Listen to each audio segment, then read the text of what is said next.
ZEE5 ಇರುವಾಗ ನೀವು ನಿಮ್ಮ ನೆಚ್ಚಿನ ಶೋಗಳನ್ನ ಎಂದಿಗೂ ಮಿಸ್ ಮಾಡಿಕೊಳ್ಳುವುದಿಲ್ಲ. ಅದು ಸಂಪೂರ್ಣ ಉಚಿತವಾಗಿ.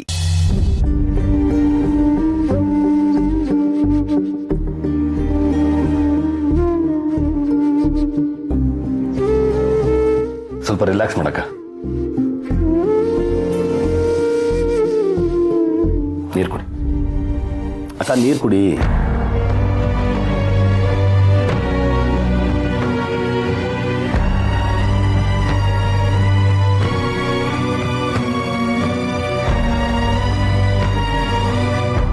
ಹೊಟ್ಟೋಗ್ಬಿಟ್ಟಲ್ಲ ನನ್ನ ಮಗ, ನನ್ನನ್ನು ಬಿಟ್ಟು ಹೊಟ್ಟೋಗ್ಬಿಟ್ಟ.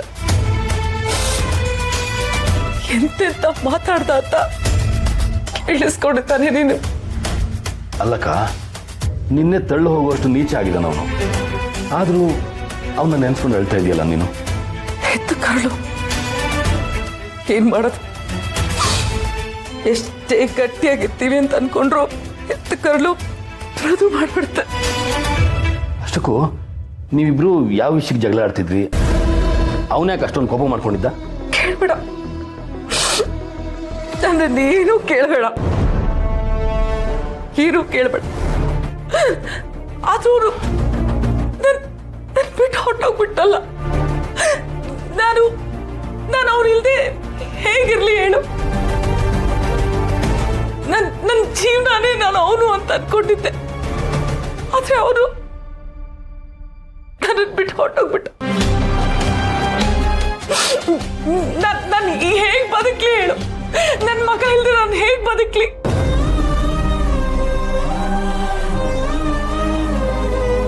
ಇಲ್ಲ, ನನಗೆ ನನ್ನ ಮಗ ಬೇಕು. ನನಗೆ ನನ್ನ ಮಗ ಬೇಕು ಸುರೇಂದ್ರ, ನನಗೆ ನನ್ನ ಮಗ ಬೇಕು. ಬರ್ತಾನೆ, ನನ್ನ ಮಗ ಬೇಕು. ಬರ್ತಾನೆ. ಮಾಡಿ ಇರ್ಲಿ, ನೀನ್ ಸ್ವಲ್ಪ ರೆಸ್ಟ್ ಮಾಡು. ಮಾಡಿ, ನೀನ್ ಮಲ್ಕೊಂಡು ರೆಸ್ಟ್ ಮಾಡು. ಬರ್ತಾನೆ ಅವನು. ನಾನು ಕರೆಸ್ತೀನಿ. ನೀನ್ ಮಲ್ಕೊ, ಸ್ವಲ್ಪ ಮಲ್ಕೊ, ಬಾ.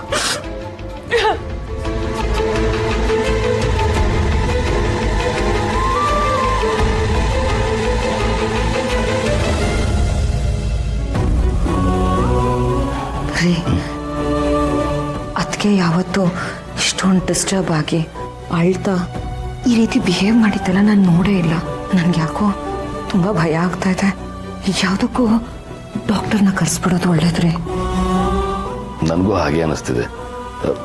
ಇವತ್ತು ಒಂದಿನ ನೋಡೋಣ, ನಡಿ.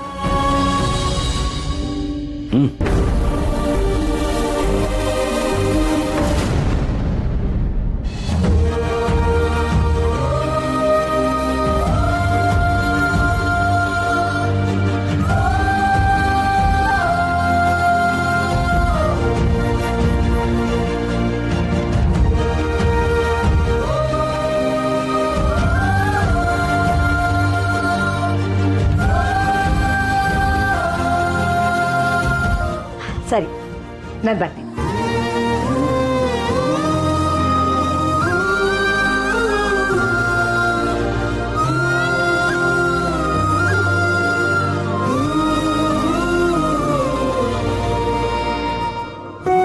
ಅಂತೂ ನಾನೇನು ಮಾಡಿದೆ, ನಾನು ಬಂದಿದ್ದ ಕೆಲಸ ಆಯಿತು.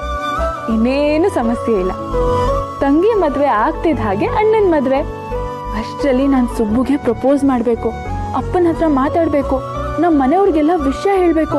ಅಯ್ಯಯ್ಯೋ, ಇಷ್ಟೊಂದು ಕೆಲಸ ಇನ್ನೂ ಪೆಂಡಿಂಗ್ ಇದೆ. ಸರಿ ಸರಿ, ಹಾಗಾದ್ರೆ ನಾನು ಹೊರಡ್ತೀನಿ. ನಂಗೆ ತುಂಬ ಕೆಲಸ ಇದೆ. ಕೆಲಸ ಬಾಕಿ ಇದೆಯಾ ಮೇಡಮ್? ಏನು ಕೆಲಸ? ಮದುವೆ ಮನೆ ಅಂದಮೇಲೆ ಕೆಲಸ ಇದ್ದಿದೆ ಅಲ್ವಾ ಸುಬ್ಬು? ನನ್ನ ಮದುವೆಲಿ ನಮ್ಮೆಲ್ರಿಗೂ ಕೆಲಸ ಇರುತ್ತೆ. ನಿನ್ಗೇನು ಕೆಲಸ ಇರುತ್ತೆ ಶ್ರಾವಣಿ? ನಾನು ಈ ಮನೆಯವಳೆ ಅಂದಮೇಲೆ ನನಗೂ ಕೆಲಸ ಇರಲ್ವಾ? ನಿನ್ನ ಮದುವೆಯಲ್ಲಿ ನಾನು ಮಿಂಚೋದು ಬೇಡವಾ? ಶ್ರಾವಣಿಯಮ್ಮ, ಈ ಮದುವೆ ಆಗ್ತಿರೋದೇ ನಿಮ್ಮಿಂದ.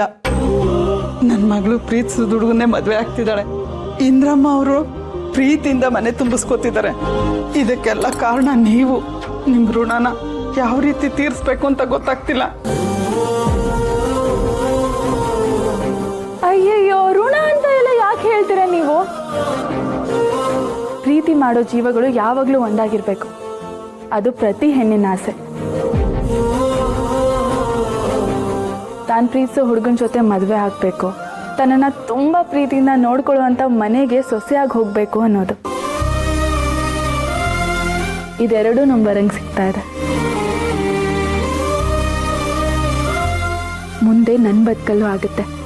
ಅದಕ್ಕೆ ನಿಮ್ಗಳ ಆಶೀರ್ವಾದ ಮತ್ತು ಸಪೋರ್ಟ್ ಬೇಕಷ್ಟೆ. ಆಹಾ, ಈಗಲೇ ಇಂಡೈರೆಕ್ಟ್ ಆಗಿ ನಾನು ಈ ಮನೆಗೆ ಸೊಸೆಯಾಗಿ ಬರ್ತೀನಿ ಅಂತಿದ್ದಾರೆ ನಮ್ಮ ಮೇಡಮ್ ಅವರು. ಆದರೂ ಮೇಡಮ್ ಇಷ್ಟು ಬೇಗ ಹೊರಡ್ತಿದ್ದೀನಿ ಅಂತಿದ್ದೀರಲ್ಲ, ಊಟ ಮಾಡ್ಕೊಂಡು ಹೋಗ್ಬೋದಾಗಿತ್ತು. ಅಯ್ಯಯ್ಯೋ, ಊಟ ಎಲ್ಲ ಬೇಡ.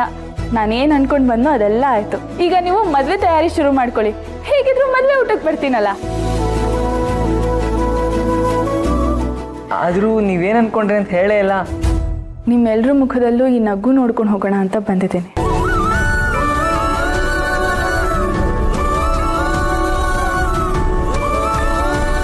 ಸರಿ, ನಾನಿನ್ನು ಬರ್ತೀನಿ. ಬನ್ನಿ ಮೇಡಮ್, ಕಾರ್ ತನಕ ಬಿಡ್ತೀನಿ.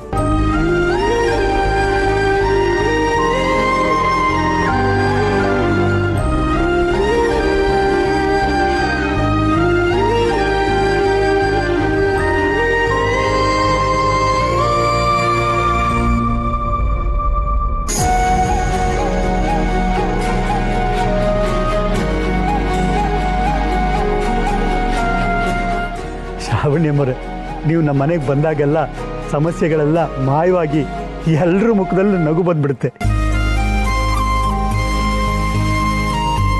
ಇದನ್ನ 100 ಸಲ ಹೇಳಿರ್ಬೋದು, ಆದರೆ ಇದನ್ನ 100 ಸರಿ ಹೇಳುವಾಗಲೂ ನನ್ನ ಮನಸ್ಸು ಖುಷಿಯಾಗಿರುತ್ತೆ.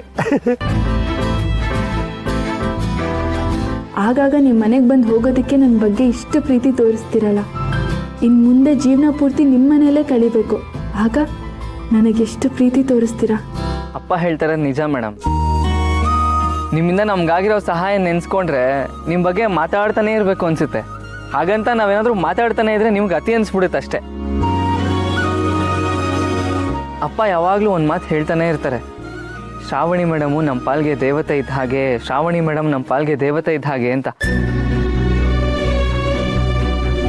ಆ ಮಾತು 100ಕ್ಕೆ 100 ಸತ್ಯ. ನಿಜವಾಗ್ಲೂ ನೀವು ನಮ್ಮ ಪಾಲ್ಗೆ ದೇವತೆನೇ ಮೇಡಮ್. ನೋಡು ಸುಬ್ಬು, ನೀನು ಈ ಥರ ಎಲ್ಲ ಮಾತಾಡಿ ನನಗೆ ಇಮೋಷನಲ್ ಮಾಡಬೇಡ. ನೀವು ಈ ಥರ ಎಲ್ಲ ಮಾತಾಡ್ತಾ ಇದ್ರೆ ನಾನು ಇಲ್ಲಿಂದ ಎಲ್ಲಿಗೂ ಹೋಗಲ್ಲ. ಶಾಶ್ವತವಾಗಿ ಇಲ್ಲೇ ಇದ್ಬಿಡ್ತೀನಿ ಅಷ್ಟೇ. ಅಯ್ಯೋ, ಅದಕ್ಕೇನಂತೆ, ಅದು ನಮ್ಗಳ ಅದೃಷ್ಟ.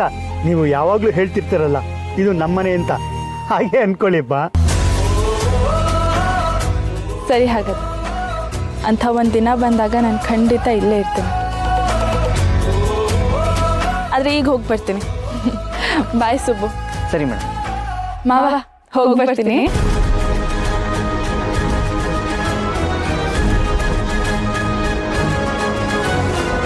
ZEE5 ಆಪ್ ಡೌನ್ಲೋಡ್ ಮಾಡಿ ಎಲ್ಲಾ ಸಂಚಿಕೆಗಳನ್ನು ಸಂಪೂರ್ಣ ಉಚಿತವಾಗಿ ನೋಡಿ.